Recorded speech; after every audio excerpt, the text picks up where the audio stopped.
avait eu à cœur d'avoir une aussi grosse défense que la semaine dernière face à Toulouse, et c'est vrai qu'on perd un peu le fil. J'explique aussi que le fait qu'ils nous ont pris un peu sur notre propre jeu, sur les duels aériens qu'on a beaucoup perdu, alors que c'est notre point fort depuis le début de la saison. Et voilà, et je crois qu'il marque 2 ou 3 essais à la suite d'un turnover sur un ballon haut. Donc à chaud, j'ai l'impression que c'est un peu à cause de ça qu'en première mi-temps on passe à travers. Mais voilà, quand on met les ingrédients qu'il faut, on voit qu'en deuxième mi-temps on peut renverser une équipe et aller chercher la victoire. Et il nous a manqué surtout l'efficacité au pied pour aller chercher cette victoire, mais voilà, c'est fait, et maintenant on a un gros match qui nous attend à Montpellier la semaine prochaine. Contre le Stade Français, on sait que c'est une grosse équipe en mêlée. C'est préparé toute la semaine et tout, et c'est rageant parce que voilà, on se fait prendre sur 3 mêlées. Et c'est un peu ce qu'ils nous mettent dedans, on va dire, parce que à partir de ce moment-là, c'est là qu'ils ont leur temps fort. Et ils arrivent à scorer, et c'est ce qui nous met un peu dedans. Et quand nous, on avait notre temps fort, on n'a pas su être aussi efficace. Et sur ce match-là, ça ne pardonne pas.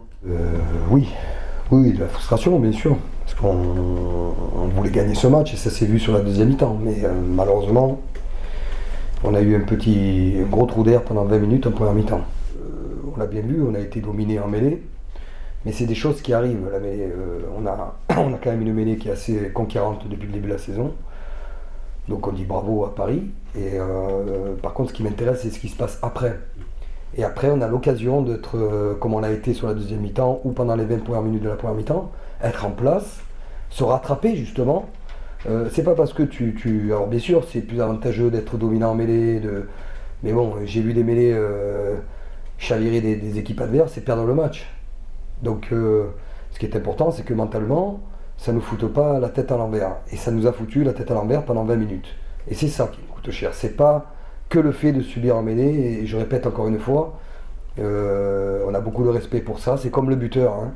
On a des piliers qui sont quand même plutôt conquérants dans ce secteur. Ça arrive. Hein. Ça arrive. Voilà. Donc il faut rattraper ça collectivement. C'est ce qu'on a fait en deuxième mi-temps.